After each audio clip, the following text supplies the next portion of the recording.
dehydrated and tired, Moses gets mad and he strikes the rock twice, and water gushes out of this rock. And because he strikes the rock twice and not once like God asked him to, God tells Moses, because of this, you don't get to see the promised land, Moses. This is the biggest mess up in Moses' career.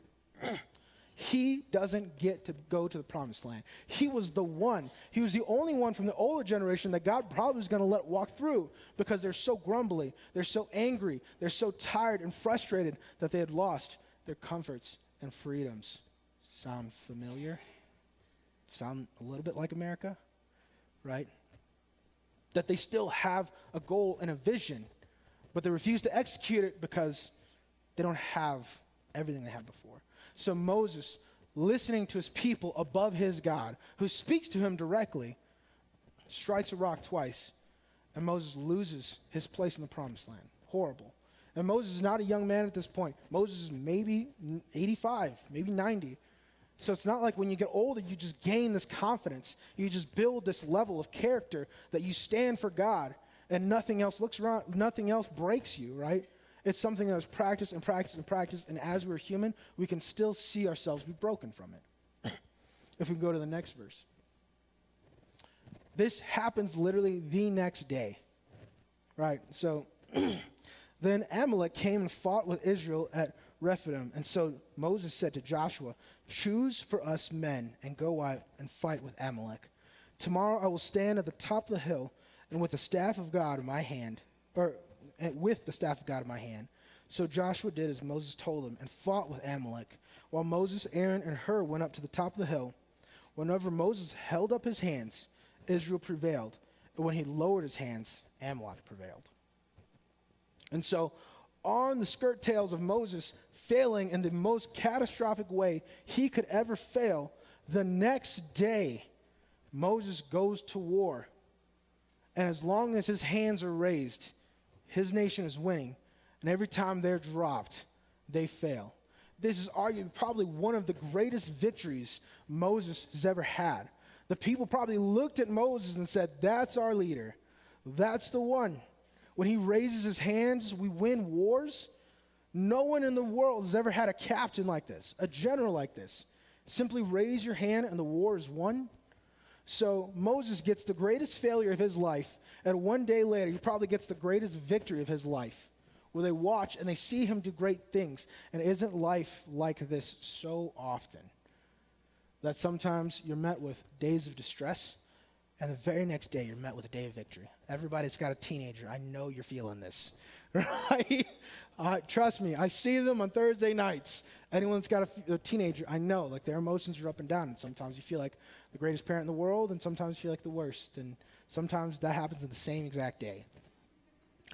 So when you're in the middle of the grind, right? When you're in the middle of your career, when you're in the middle of your life, in your middle of your relationship with God, and people look to you, and you are the glue, and you are a foundation to them, and you are the picture of God to them. You are the picture of how a godly person acts. When you're right in the middle of this, when you are a mature Christian, when you choose to go and disciple and raise and guide your children, what do? How do you measure your leadership? How do you measure your life? You shouldn't measure them by good moments and bad moments. Because if Moses did this, Moses would constantly be in depression. And arguably, Moses was depressed a lot. Moses was sad a lot. The people of Israel grumbled all the time. But how do you measure wins and failures? Well, you know this. You are not defined by your failures as a Christian. Neither are you defined by your victories. Because God can overcome every failure, and God gives you every blessing. And he gives you mercy and grace for everything in between. Right? So how do you go? How do you live? How do you act?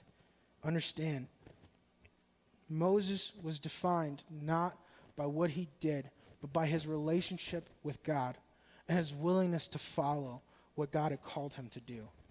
So if you are living your life right now and you feel like your freedoms are stripped from you, you feel like you don't have any kind of stability. You can't plan 2-3 months out ahead. You can't plan that trip. You can't see that relative. Understand that your relationship with God is central to keeping you sane, right? To grounding you. to aligning yourself with the correct mindset. I'm Christian. I'm called to make disciples, right? And so are you. And so Moses is defined by his relationship with God. I need you to understand too, leaders, if you are leading right now and you have no character, you are not a leader. You're lucky. But luck doesn't get passed on to the next generation. Think about that. If you're leading and you have no character, you can't endure, you don't do the things you say, if you don't uphold the values that you tell your children, the people you're discipling, if you don't do that, you're not a leader, you're lucky. And they will not get your luck. And so once you move on, once you leave your job, once you leave the city, once you move to wherever you're going, right? Once God pulls you, they will lose everything that you've laid down. Luck doesn't get passed on to the next generation. Now, if you're towards the end, right? If you've been in this for a long time, right? I always fear this, but I think about this all the time. Like, what happens in my life when I get to an age where the men I disciple, I cannot walk through life with them. I'd simply have to hope that God has his hand on them, because I know I won't see them grow, right? I won't see them. Like, what happens when I'm an old man and what happens when I'm in my 90s and I'm discipling men in their 20s? And they're like, well, I can't wait for you to see me in my 30s. And you're like, I don't know, son. Like, what happens when you're leaving that legacy? When you're a grandfather and you're looking at your grandson thinks the world of you. I actually have a story about this. My grandfather was a really, really good man. He was a really, really good leader, right? He loved his people. When he was in the military, he loved his soldiers, and the soldiers they wanted to be in his unit. He said, I'm going to feed you. I'm going to take care of you, right? I'm going to make sure you're healthy. Like, he guided and led, and he was no better. When he left, he didn't take all the authority with him. When he left the military, my grandfather was like, well, now I'm a normal man, so I need to get a normal job. I need to work for a company. I need to not look to the past, not look to my former glories, but move forward. My grandfather was a really, really good man, a really, really good leader. And when I was around 4, he found out he was dying of cancer, lung cancer, right? Extremely difficult. And it wasn't just like he was going. It was like these were the end days. These were the last moments. These were the last months of his life. And in the last months of his life, he came down. And I remember I was the one that loved him the most. I have 6 other siblings, so I'm the dead last of 7, right? And every time he came, I made him tell me a story. Grandfather, tell me a story. Tell me something else. Tell me something else. Like you're the best storyteller, the greatest storyteller in the world. And my grandfather realized this, and my grandfather goes, this is how I leave my legacy. Right? And so though my grandfather was dying of cancer, though his lung capacity wasn't what it used to be, though he needed his rest because he was on chemotherapy after chemotherapy, doing everything they could to save his life, my grandfather stayed up as late as I stayed up, and I'm a night owl, right? I am not somebody that goes to bed at 9. He stayed up until I passed out, and he told me story after story after story, because my grandfather knew, son, I'm not going to be here to see the last stages of your life. I'm not even going to be here to see you grow up. And so everything I have, I'm going to leave it to you. Because this is what somebody that has a legacy does. He pours it out. The very last of his life, he gave it to me. And he said, I hope you take this and do good. And for me, they're just stories. For me, it was just entertainment. For him, it was the life lessons he learned over 70 years, 80 years. And so if we can go to, the Deuteronomy 34, 5 through 8. Who is my legacy? Who is my legacy? Not what is my legacy, who is my legacy? So Moses looks. So Moses, the servant of the Lord, died there. This is the end of Moses' life, by the way, when he's looking at the legacy and the things he leaves behind. So Moses, the servant of the Lord, died there in the land of Moab, according to the word of the Lord, and they buried him in the valley of Moab, opposite of Beth Peor. But no one knows the place of his burial to this day. Moses was 120 years old, and when he died, his eyes were undimmed and his vigor unabated. And the people of Israel wept for Moses in the plains of Moab for 30 days. Then the days of weeping and mourning for Moses were ended. So how do you look at your work? If you're at the point where you're leaving your legacy, leaving it to your children and they're going off to college, if you're leaving your legacy to your grandchildren, if you're at this stage in life, how do you look at your work of life? How do you look at your entire work of your life, of your career, of your ministry? Because it's not just the people that come up here on stage that have a ministry. It's everyone in this church. What do you do? Who are you investing into? Because remember, for Christians, we're not leaving a financial legacy. Like we are. Some of us are, right? But our legacy is in those we disciple. Our legacy is in those we invest in. Our legacy is in those we are giving to. And some of us give well above and beyond. And, you know, Christmas Eve, I said this is one of the best years we've ever had. And a lot of people laughed at me. But you know what? This year, sometimes all you could do was give your time. Sometimes all you could do was give your effort. Sometimes all you could do was try to make it to the next day and pour out all your energy into your lives, the lives of your family, your friends, the people around you, because you couldn't drown it out with entertainment. You couldn't go to the movies if you needed it. You couldn't go to your favorite restaurant and sit down quietly. You couldn't go on vacation to wherever you wanted to go. Really, you just had the people around you. And so who is your legacy? Who are you giving? Moses' legacy. If you could go to Deuteronomy 39:4, which is just the next verse. Now Joshua the son of Nun was filled with the spirit of wisdom, for Moses had laid his hands on him, and the sons of Israel listened to him and did as the Lord had commanded Moses. Moses laid his hands on him. He said, "You are it, son. That's it. I'm dead. All your grandparents are dead. All your parents are dead. There's no one else. Like, you can look up to God, and then they're going to follow your lead. There's no future for the rest of us. So I'm going to give you my blessing. I'm going to lay my life. This is yours now, Joshua." Have you guys done that yet? Right? Those of you that are having a legacy, those of you that have been here for a while, that have been in the faith for a while, again, 10, 20 years, right? Have you laid your hands on somebody and said, "You are it. I'm giving my ministry, my legacy of loving, care, discipleship, connecting, building up, guiding, my legacy of how I read the Bible, how God touches me, how God guides me in life." Have you laid your hands on somebody that you've discipled and said, "Hey, you're it. You're it, man. It was going to happen one day. You know it. I poured my life into you. You're it." And if you haven't, that's okay. But you should think about it. You know, when I was a wrestling coach for a year. I was a wrestling coach for my old high school. And when I looked at these young men, right, it's a very particular thing that you have to do, because you have to look at a kid that weighs 103 pounds and a kid that weighs 270 pounds, and you have to convince them that when they step up, they are the greatest in the world, right? No doubts. No doubts. You're the greatest in the world. That's what you are. You're the greatest. You're the GOAT. And you know, usually the 103-pounder believed it, and the 270-pounder didn't. But they believed this lie in their life, that if they attacked themselves, if they broke themselves down, right? If they say, "You suck, you're a loser, you're stupid, so get up, loser, get up, stupid," that it would make them great. Because that's how men speak to each other.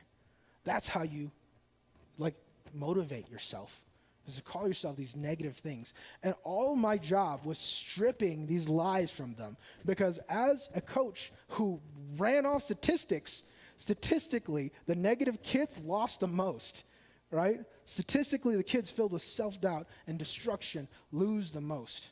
The people that are filled with self-doubt and destruction lose the most. But the kid that's sitting there and he's got to fight one guy in front of 200 people, and he's laughing and he's playing with his Pokemon cards and he's trading and shuffling or doing whatever he does with Pokemon cards.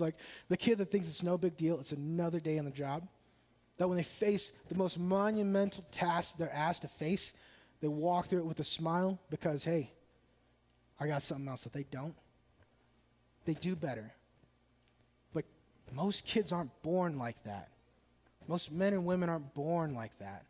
They're born sinful. And so as disciplers, we strip that off, we show them the direction to run, and we hand it off to them. Right? Last verse, Joshua 1:6-7, please. Thank you so much. "Be strong and courageous, for you shall cause this people to inherit the land that I swore to their fathers to give them. Only be strong and very courageous. being careful to do according to all the law that Moses and my servants commanded you. Do not turn from it right hand or to the left, that you may have good success wherever you go. See, Christians, I need to drop this again. I need to put this in your mind. Christians, we don't leave legacies. We leave disciples. And you might write a book, right? You might do all these other things. You might leave financial legacies. You might have all these things, but we really, when we think of it, we don't leave legacies. We leave disciples that walk towards God without turning from the right and to the left. And that's why Moses was successful, because he left a generation hungry for God. So, if I can leave you with one thing, if you didn't listen to anything I said, if I didn't tell enough jokes for you, if I was too intense, if I wasn't intense enough, if my voice is boring you, everybody online as well, remember this. The best time to plant a tree was 20 years ago. The second best time is right now. Let me repeat that for you. The best time to plant a tree, to start your ministry, to start discipling, to invest in your family, the best time to do that, 20 years ago. The second best time, right now. So if you haven't done it, today's the day. I want to pray for you as the worship band comes up. Thank you guys so much for being here. Thank you guys so much for listening to my message. God, thank you so much for the ability to be here and to worship you at church. Thank you so much for the people that are giving so much, whether they're the beginning of their walk with you, they're in the middle, or they're at their legacy stage. I thank you so much for the goodness that you provide us, for the mercies that you give us. Thank you so much for helping us, Lord. And as we walk through this life, as we go to our New Year resolutions or whatever plans or goals we have, I pray that we remember that the reality is they'll remember us by the relationship we have with you, and our legacy will be in the disciples we make and we guide in your direction. Amen. If you guys need prayer, I'll be at the front. If the prayer team is here, please come forward, and we'll be here during the song. Thank you so much.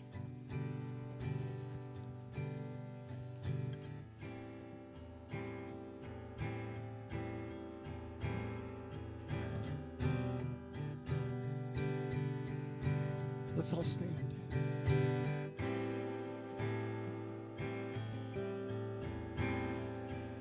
He became sin who knew no sin, that we might become his righteousness. He humbled himself and carried the cross. Love so amazing, love so amazing. Jesus Messiah, name above all names, blessed Redeemer, Emmanuel,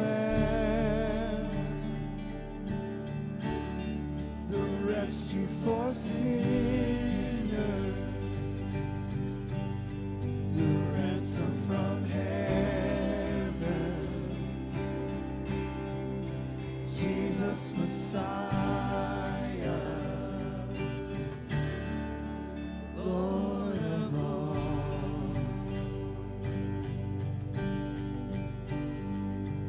His body the bread, his blood the wine, broken and poured out, all for love.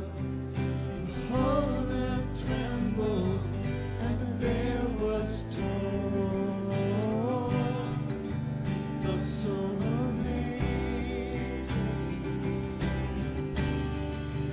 love so amazing. Jesus Messiah,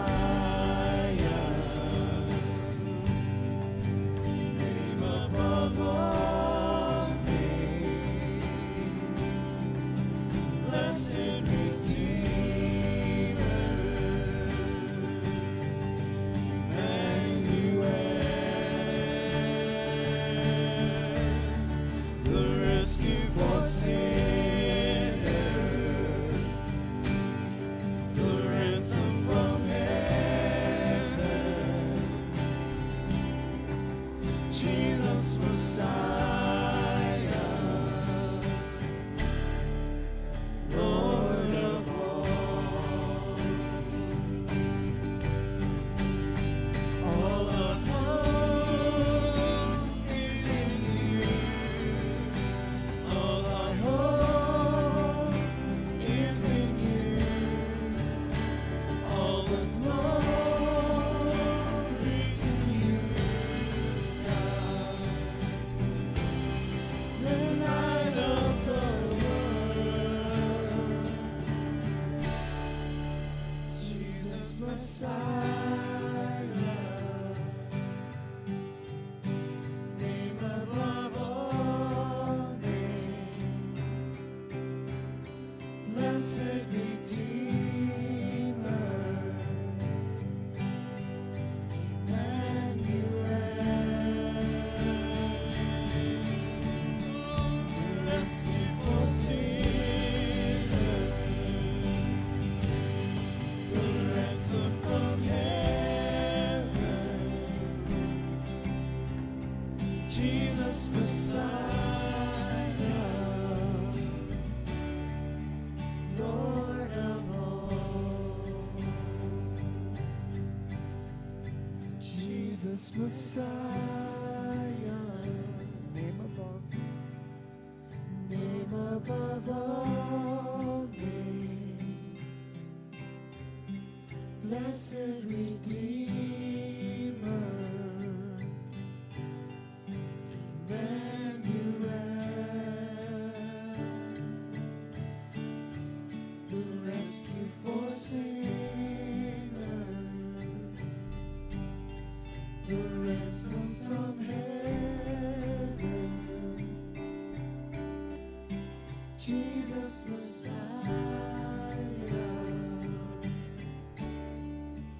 Lord of all.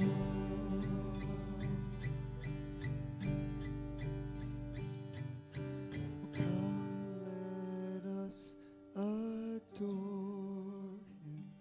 Oh, come, let us adore Him. Oh, come, let us adore Him, Christ the Lord. Oh, come, let us adore Him. Oh, come, let us adore Him.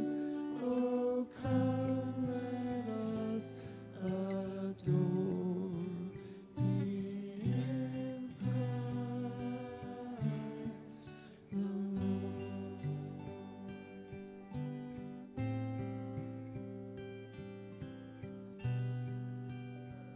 And joining us. I hope you had a great holiday season. Please be safe this new year. Give them heaven. See you guys later.